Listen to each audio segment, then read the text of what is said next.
George Orwell was the pen name of Eric Blair, a British political novelist and essayist whose pointed criticisms of political oppression propelled him into prominence toward the middle of the 20th century. Born in 1903 to British colonists in Bengal, India, Orwell received his education at a series of private schools, including Eton, an elite school in England. His painful experiences with snobbishness and social elitism at Eton, as well as his intimate familiarity with the reality of British imperialism in India, made him deeply suspicious of the entrenched class system in English society. As a young man, Orwell became a socialist, speaking openly against the excesses of governments east and west and fighting briefly for the socialist cause during the Spanish Civil War, which lasted from 1936 to 1939. Unlike many British socialists in the 1930s and 1940s, Orwell was not enamored of the Soviet Union and its policies, nor did he consider the Soviet Union a positive representation of the possibilities of socialist society. He could not turn a blind eye to the cruelties and hypocrisies of Soviet Communist Party, which had overturned the semi-feudal system of the Tsars only to replace it with the dictatorial reign of Joseph Stalin. Orwell became a sharp critic of both capitalism and communism, and is remembered chiefly as an advocate of freedom and a committed opponent of communist oppression. His two greatest anti-totalitarian novels, Animal Farm and 1984, form the basis of his reputation. Orwell died in 1950, only a year after completing 1984, which many consider his masterpiece.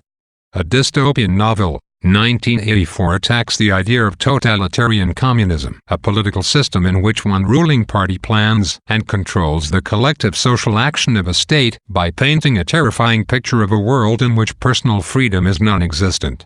Animal Farm, written in 1945, deals with similar themes but in a shorter and somewhat simpler format. A fairy story in the style of Aesop's fables, it uses animals on an English farm to tell the history of Soviet communism. Certain animals are based directly on Communist Party leaders, the pigs Napoleon and Snowball, for example, are figurations of Joseph Stalin and Leon Trotsky, respectively. Orwell uses the form of the fable for a number of aesthetic and political reasons. To better understand these, it is helpful to know at least the rudiments of Soviet history under Communist Party rule, beginning with the October Revolution of 1917. In February 1917, Tsar Nicholas II, the monarch of Russia, abdicated and the socialist Alexander Kerensky became premier. At the end of October, November 7th on current calendars, Kerensky was ousted, and Vladimir Lenin, the architect of the Russian Revolution, became chief commissar. Almost immediately, as wars raged on virtually every Russian front, Lenin's chief allies began jockeying for power in the newly formed state. The most influential included Joseph Stalin, Leon Trotsky, Gregory Zinoviev, and Lev Kamenev. Trotsky and Stalin emerged as the most likely heirs to Lenin's vast power. Trotsky was a popular and charismatic leader, famous for his impassioned speeches, while the taciturn Stalin preferred to consolidate his power behind the scenes. After Lenin's death in 1924, Stalin orchestrated an alliance against Trotsky that included himself, Zinoviev, and Kamenev.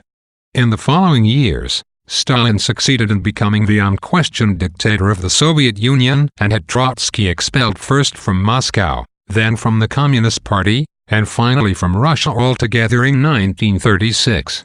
Trotsky fled to Mexico, where he was assassinated on Stalin's orders in 1940.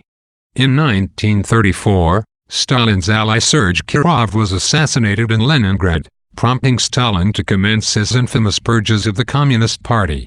Holding show trials whose outcomes he and his allies had already decided, Stalin had his opponents officially denounced as participants in Trotskyist or anti-Stalinist conspiracies and therefore as enemies of the people, an appellation that guaranteed their immediate execution. As the Soviet government's economic planning faltered and failed, Russia suffered under a surge of violence, fear, and starvation. Stalin used his former opponent as a tool to placate the wretched populace. Trotsky became a common national enemy and thus a source of negative unity.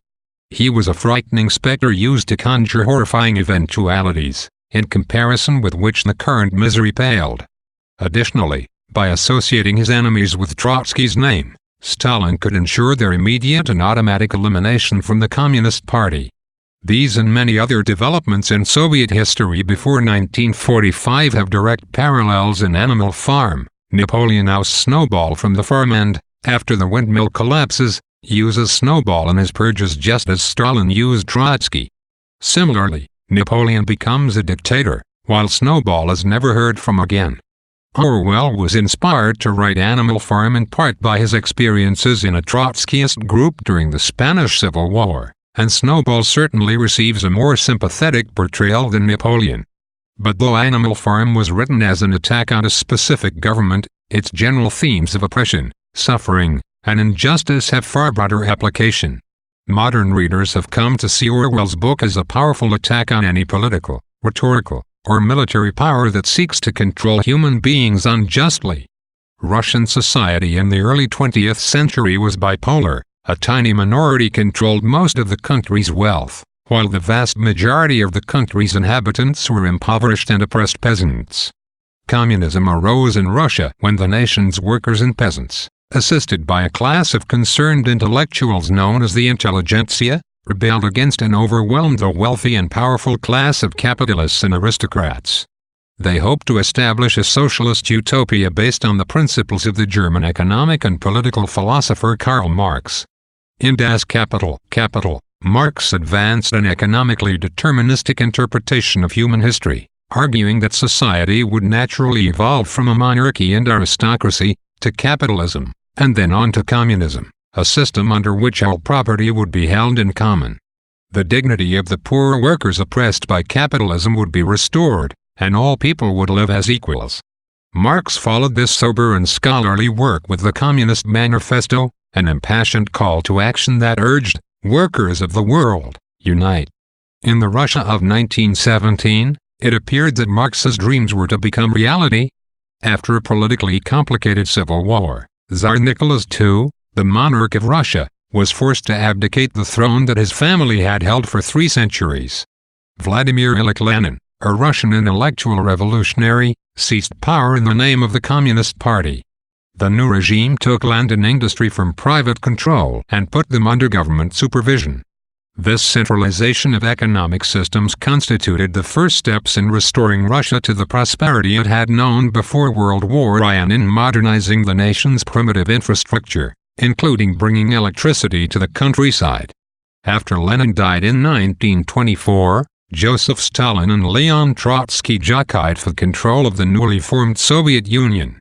Stalin, a crafty and manipulative politician, soon banished Trotsky, an idealistic proponent of international communism. Stalin then began to consolidate his power with brutal intensity, killing or imprisoning his perceived political enemies and overseeing the purge of approximately 20 million Soviet citizens.